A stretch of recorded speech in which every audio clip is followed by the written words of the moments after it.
She'd parade him around like a trophy, his grades, his trophies, his perfect manners, while subtly, and sometimes not so subtly, highlighting my shortcomings.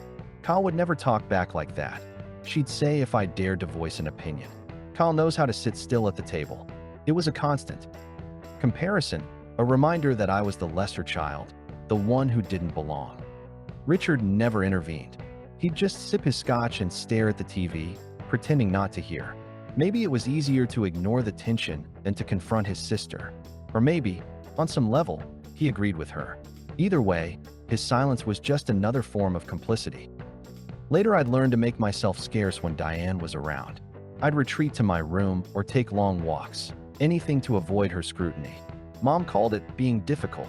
I called it survival. Kyle, the groom-to-be, had been part of that chorus by the time he was old enough to form his own opinions. He'd already learned to see me as something beneath him, a nuisance, a charity case. At 10, he told me point blank, "I hate you." No reason, just pure, unfiltered disdain. It wasn't just kid cruelty. It was the echo of everything Diane had taught him to believe. We barely spoke after that. Different ages, different lives. By the time I hit high school, I'd accepted it. They weren't my family. Just people I saw at holidays, exchanged stiff pleasantries with, and then forgot about. And now?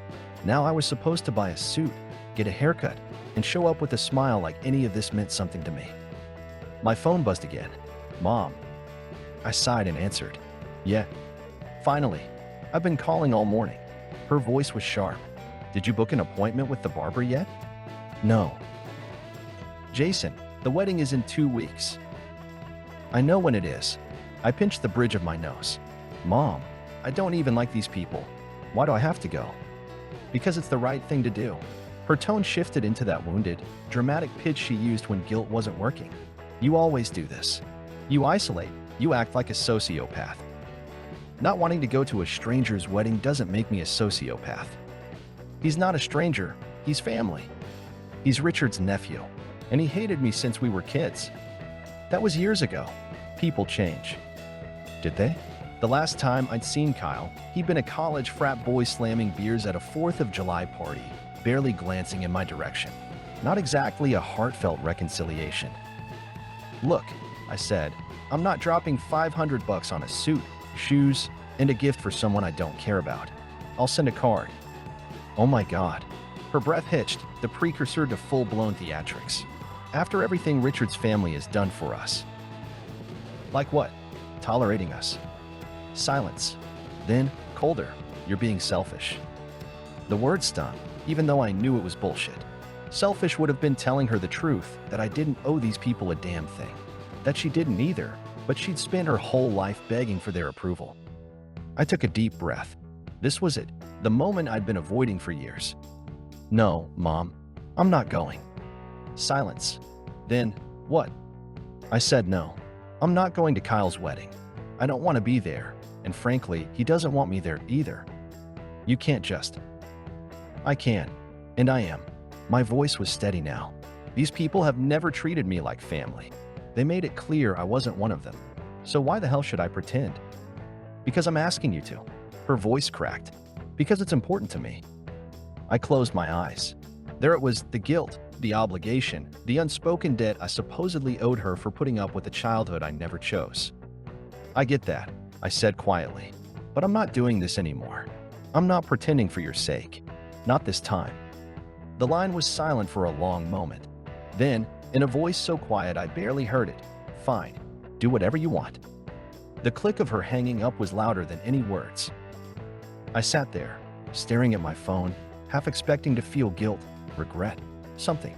But all I felt was relief. A weight I didn't even know I was carrying had lifted. Maybe I was selfish. Maybe I was a sociopath, like she said. But for the first time in years, I felt like I was finally being honest with her, with myself. And that was worth more than any forced smile at a wedding.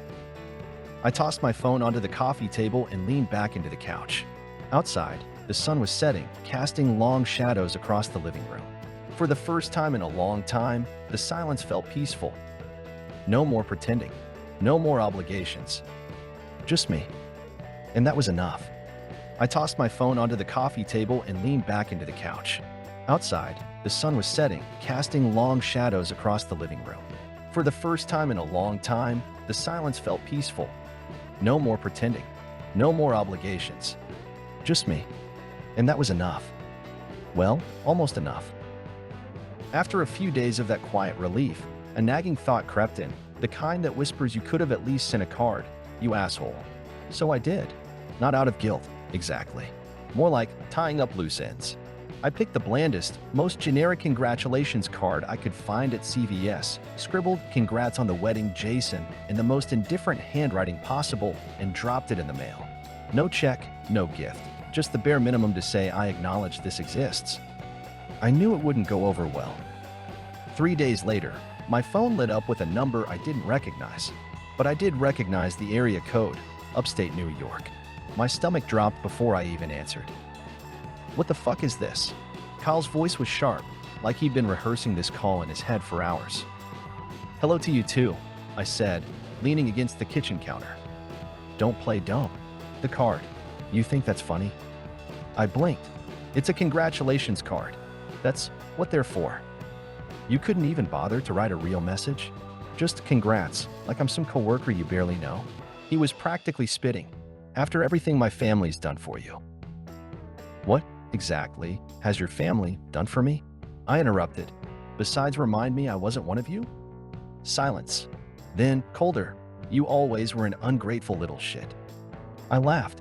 "Yeah, well, congrats on the marriage, Kyle. Hope she's got a thicker skin than I do." I hung up before he could respond. The fallout was instant. Diane called my mother within the hour, screeching about disrespect and deliberate malice. Richard, for once, actually got off the couch to weigh in. Apparently, my petty stunt had ruined the wedding atmosphere. Because, sure, a $3 Hallmark card was the real threat to their happiness. But the crowning glory? Grandma Edith. Mom called me, her voice trembling, to relay the masterpiece. She says you're trying to kill her.